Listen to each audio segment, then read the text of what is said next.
pessoal, tudo bem? Nesse vídeo então nós vamos falar sobre a aplicação então, dos agentes desinfetantes, né? Então a gente tinha visto no vídeo inteiro que a gente tem agentes químicos e físicos. Nesse vídeo então dos físicos a gente vai falar apenas do V, já que o calor ele não tem como ser então, aplicado numa ETA. O primeiro deles é dos agentes químicos é o cloro, né? Ele é disponível então na forma líquida e gasosa, então cilindros, né? A vantagem é que ele é um oxidante muito poderoso, né? Ele é bem capaz então, de destruir as paredes celulares. A dosagem dele é relativamente simples. Ele tem a geração de residual persistente, como eu falei, né? Que é o uso comum, né? Mas aí ele pode formar compostos halogenados, né? Precursores, né? Então você tem ali os tralometanos, aqueles compostos secundários aí que podem ser formados na presença de matéria orgânica, né? Você tem problemas de sabor e odor. E aí também você tem influência de pH na formação dessas espécies do cloro. Aqui nessa imagem vocês veem aqui o sistema de dosagem, então aqui o cilindro de cloro, de gás cloro, né? Então todo o aparato para regular, ter os alarmes aí no caso de vazamentos e tal. E é aqui então que é injetado e em meio líquido e aí segue então para aplicação. O cloro aqui, outra desvantagem aqui dele é que é um gás assim muito de manuseio complicado, né? Porque ele oferece risco aí, grave risco aí aos operadores, né? Se você tiver um vazamento lá, ele pode levar as pessoas, pode levar a óbito, né? Além disso, né, o cloro ele tem uma densidade aí, maior do que o do ar, né? Então, se você tiver um vazamento, ele fica acumulado no ambiente, ele não vai dispersar facilmente. Inclusive, né, nos ambientes que são instalados aí, gases de cloro, é necessário colocar um exaustor que ele fica posicionado no chão, né, por conta da densidade do cloro. Então, o cloro tem essa desvantagem por essa grande dificuldade de manuseio, né? Até quando a gente vai visitar em ETAs aí também, essa é uma parte aí que a gente não olha, né? Não chega próximo por conta do risco, né? No caso aí de vazamento. Bom, as cloraminas aí são os compostos aí de cloros, né? Eles têm a vantagem de não formar os halogenados, ainda tem residual persistente, a dosagem também é simples, né? Mas são oxidantes fracos, né? Então eles vão ser limitados em relação à inativação de patógenos, né? Além de também sofrer influência do pH e também terem problemas de sabor e odor. Já o ozônio, né? Ele é um composto aí que é um oxidante muito poderoso, né? Então ele é inclusive utilizado em processos de oxidação avançado, né? Forma pequena quantidade de compostos organohalogenados, a dosagem dele é relativamente simples.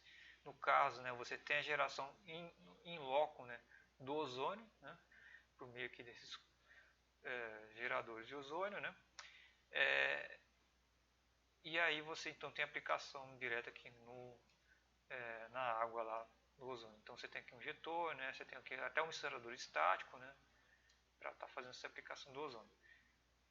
Gasta-se inclusive, né, bastante energia elétrica, né, para fazer essa geração, né? Então, bom, a vantagem aqui, vamos dizer, é que você não precisa estocar, né, o material, porém, né, você tem que fazer toda essa geração, né, como falei, gasta-se muita energia elétrica, né? Voltando aqui às vantagens, né, a gente não tem problemas de sabor e odor, né, tem pouca influência de pH, ele vai auxiliar na coagulação, remove cor e turbidez, né, muito bem, inclusive se você tiver residuais aí, eles vão ser removidos também pelo uso do ozônio, né? Também micropoluentes ele também tende a ser muito eficiente, né? Mas aí o problema também, como eu falei, a gente tem essa meia vida, né? Ele pode gerar alguns compostos biodegradáveis, né? A medição do próprio ozônio é bem complexa no meio gasoso e líquido. Ele é um composto muito corrosivo, né?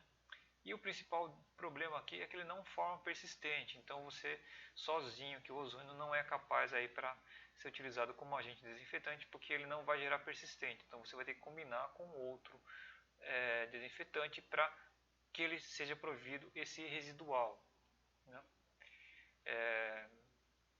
Então, enfim, vocês podem ver que eles têm bastante vantagens, mas também outras desvantagens aí.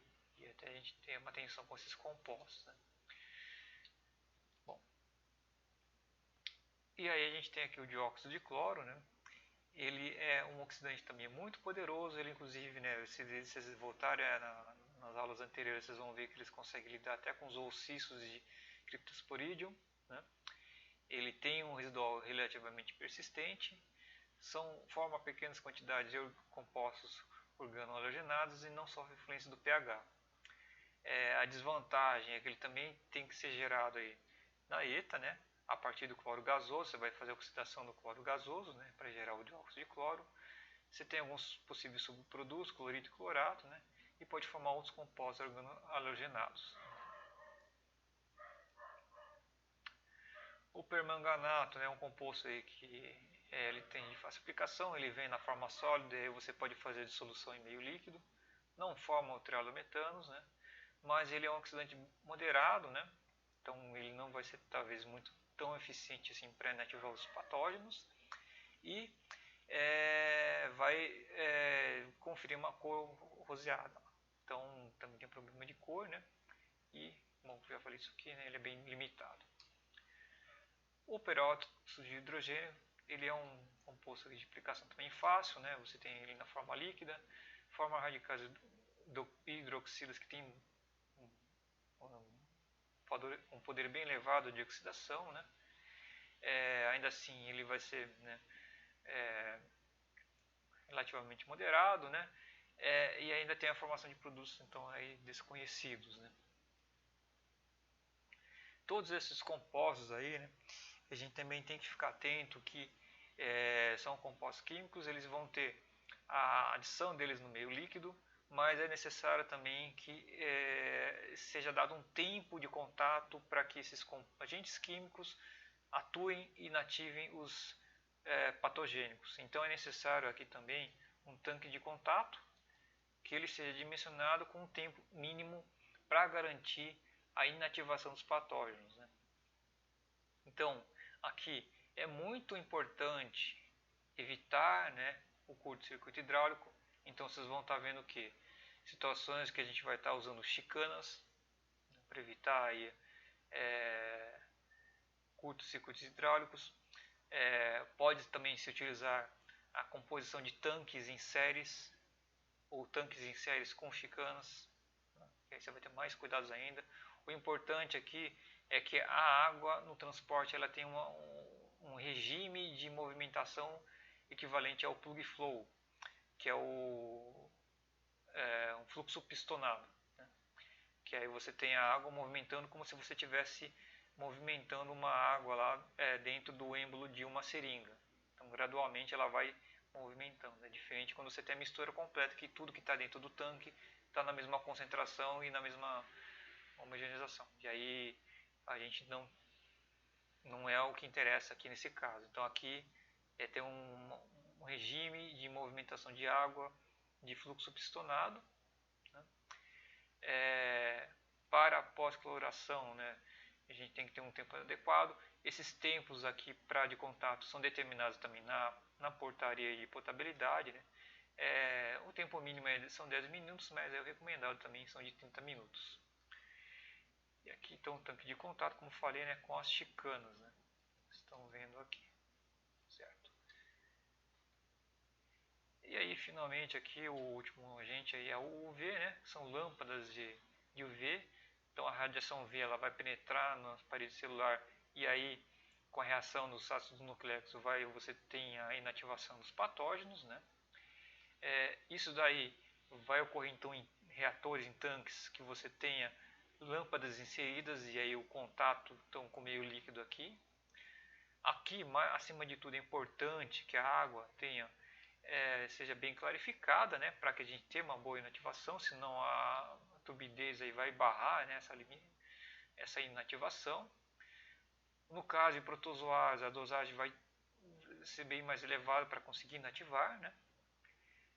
Mas aí, no caso também pode ser utilizado com outros compostos como ozônio ou peróxido de hidrogênio para aumentar a eficiência. Não tem subprodutos, mas também não gera residual. Então é necessário também adicionar um outro agente desinfetante para gerar esse residual. Também vai gastar energia elétrica, né? E aí o principal operacional também é na manutenção, né, dessas lâmpadas, né? Então pode ocorrer, né, a vitrificação dessas paredes, né? E aí com isso você vai limitar a passagem, a transferência da radiação UV para o meio líquido. Então a lâmpada vai começando a acumular com o envelhecimento, ele vai acumulando aí materiais aí que vai barrando então a transferência da radiação UV.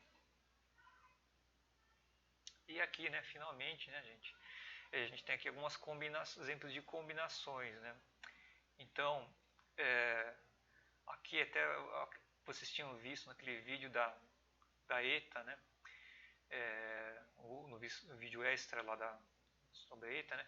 Que vocês tinham visto a pré-coloração, né? Então a pré-coloração corresponde a isso daqui, né? Você tem aqui combinação primária cloro-cloro, então aplicação, né? Água bruta com baixo teor de produção de trialometanos, né? Então baixa também carbono orgânico total, né? E para tratamentos convencionais. Então você vai ter o que? A pré-coloração no início do tratamento e a coloração na etapa final de desinfecção. Aqui também a gente tem outro arranjo, né? Outra combinação, cloro e cloraminas. Também aqui é um arranjo que vai ser de pré-coloração, né? Então, ó, aqui, águas brutas de médio potencial de trialometanos, né? De tratamento convencional. Dióxido de cloro e dióxido de cloro, né? Aqui para águas com alta produção de subprodutos filtração também para remover criptosporídeo, baixa demanda de dióxido de cloro na água produzida. Então, aqui também é uma combinação que pode ser utilizada como pré-coloração aqui também, né? Dióxido de cloro e cloraminas também águas brutas, né? Então seja, né, também aqui para sistemas de pré-coloração. Ozônio e cloro, aqui nesse caso, moderada formação de subprodutos e águas brutas de baixo potencial. Então aqui também pode ser utilizado também como, né, no início aqui de aqui menos usual, aqui não para início não, perdão. Que o ozônio também você tem que ter ainda um tratamento inicial, porque senão você vai gastar muito ozônio aqui, né? Então seria aqui mais as etapas finais mesmo aqui. Tanto aqui o ozônio e cloramina também, né? UV cloro e UV cloramina também, né? Já seriam combinações utilizadas na etapa final de desinfecção, né? Então esses últimos aqui, né, seriam utilizados após a etapa de filtração ou etapa de sedimentação, enfim, né? Já no final mesmo. Agora aqui nesses grupos aqui seriam a combinação de etapas iniciais e etapas finais de desinfecção. E, enfim, aqui alguns comentários que depois você pode estar olhando com mais calma. Certo, gente? Então era isso, né? E a gente se vê então no próximo vídeo.